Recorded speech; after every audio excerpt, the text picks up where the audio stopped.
ರಾಜ್ಯ ಕಾಂಗ್ರೆಸ್ ಸರ್ಕಾರವನ್ನು ಅತಂತ್ರಗೊಳಿಸುವುದಿಲ್ಲ ಹಾಗೂ ಆಪರೇಷನ್ ಕಮಲ ನಡೆಸಲು ಮುಂದಾಗುವುದಿಲ್ಲ.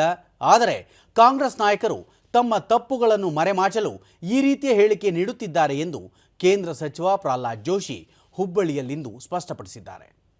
ವಿವಿಧ ಹಗರಣಗಳಲ್ಲಿ ಸಿಲುಕಿರುವ ಮುಖ್ಯಮಂತ್ರಿ ಸಿದ್ದರಾಮಯ್ಯ ವಿರುದ್ಧ ನ್ಯಾಯಾಲಯ ತನಿಖೆಗೆ ಆದೇಶ ನೀಡಿದೆ. ಜೊತೆಗೆ ಲೋಕಾಯುಕ್ತ ಪೊಲೀಸರು ಕೂಡ ತನಿಖೆ ನಡೆಸುತ್ತಿದ್ದಾರೆ.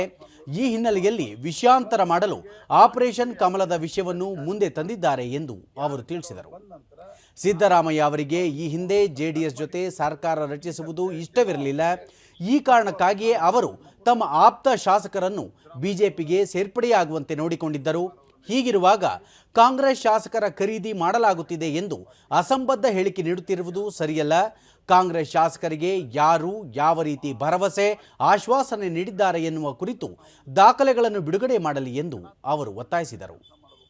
ರಾಜ್ಯದಲ್ಲಿ ವಿರೋಧ ಪಕ್ಷದ ಸ್ಥಾನದಲ್ಲಿ ಇರಲು ಬಿಜೆಪಿ ಸ್ಪಷ್ಟ ನಿಲುವು ತೋರಿದೆ.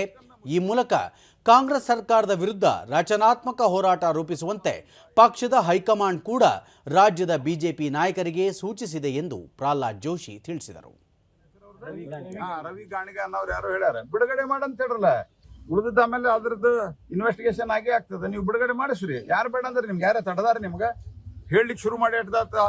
ಈ ಹೊಸದಾಗಿ ಇದನ್ನ ಮತ್ತೊಮ್ಮೆ ಇದನ್ನ ರೆಕಾರ್ಡ್ ಪ್ಲೇಟ್ ಉಲ್ಟಾ ಮಾಡಿ ಹಾಕಿ ಈಗ ಒಂದು 15-20 ದಿವಸ ಆಗ್ಲಿಕ್ಕೆ ಬಂತು. ಯಾಕೆ ಬಿಡುಗಡೆ ಮಾಡಿಲ್ಲ ನೀವು? ಅರೆ ಎಲ್ಲ ಸುಳ್ಳದ ಅಂತ.